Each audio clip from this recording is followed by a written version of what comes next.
This is Kat from Full Scene Ahead, and you are listening to the Full Scene stream on FullSceneAhead.com. You are here. This is the Full Scene stream on FullSceneAhead.com. DAve Crespo here in the Full Scene Ahead studio, Sound Museum in Brighton, Massachusetts.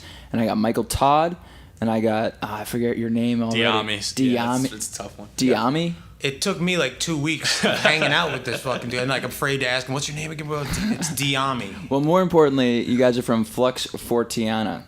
I got that right? Fact. All right.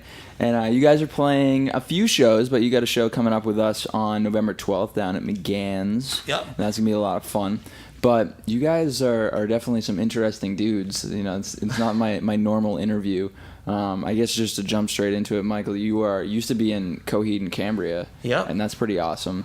I don't know, what is it like to be coming from such a huge project and then like now doing your own thing?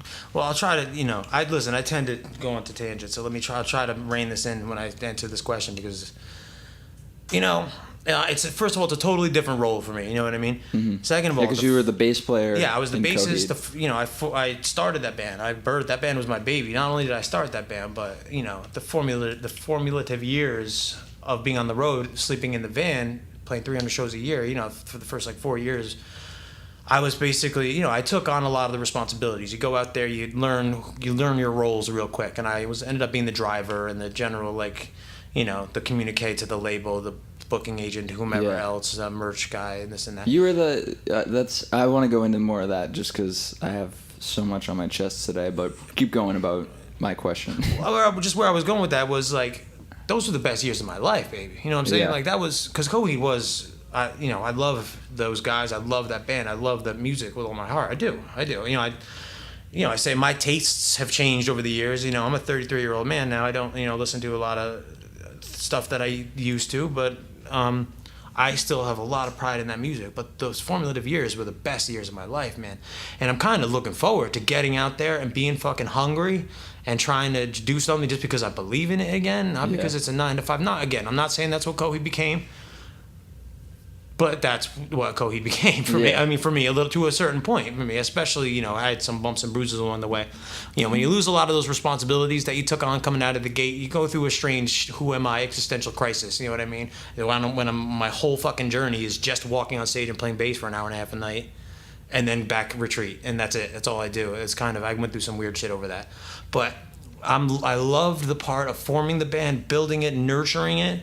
Especially I wasn't sure if this was going to be like the Michael Todd project, because I had these ideas for these songs, and they were going to sound a certain way. But now I've included musicians who are very outspoken in their playing, and the songs are now ours, and they've changed with the addition of these members and other.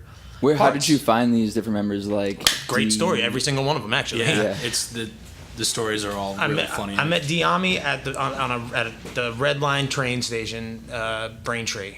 Okay. And we were both going to work. We were both cooking at different places in the mall. Yeah. This is part of my gig here, man. I do it is what it is. I'm here on probation. I got to have a job, So I cook. That's what I've always did before the band and everything. So we met. I think I asked to buy a cigarette from him, and we were just kind of talking, and music came up, and what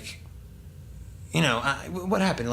You came by my restaurant on your lunch break, and we're I was thinking about, if you want to play or whatever, I was like, if you just want to play a little bit, that's all I said. It wasn't anything major. Did you know what you were getting into at that point? Did you know who Michael was? Yeah, he had told me he had been, in his previous band, and I was, I kind of was, I didn't know what to think, but I was just, at that point, I was really just kind of looking forward to play with somebody. Yeah. So when I showed up at his place a couple days later, if not a day later. Yeah, it was that was Sunday. Yeah, it was the next day, and we just played a couple songs together, right, that you had already written. Yeah. We didn't I think that was the best part, is that he already had material mapped out, from the get-go. Yeah. And I wrote something, just on the spot to that song. I think the first song we played was Shoveling Earth, right? Yeah. This song that actually isn't in this recording, but that's a bitch, that song too. Yeah. Anyway, so it was like a two-way interview.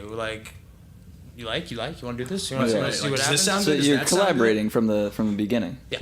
Pretty much. Yeah. And took the shit apart, fucking put that shit right on blast in the living room, and just hammered it out for a couple hours, chain smoke fucking Newports. and the love, rest baby. the rest is history after that. I mean, like, we were in your house pretty much every day still now, Yeah. you know. Yeah. The band practices, we still grab a day or two just because we try to work on vocals, try to work on, we try to make the guitar parts really fucking sing, really happen because Right. I'm a pretty articulate player. The ones I'm going to be playing here today are pretty, you know, they're alone and they're mellow, but we get up there. There's a lot of notes. It's notey. Yeah. It's a little notey. You're not just hitting chords, you know, every 4 bars. Right. Yeah.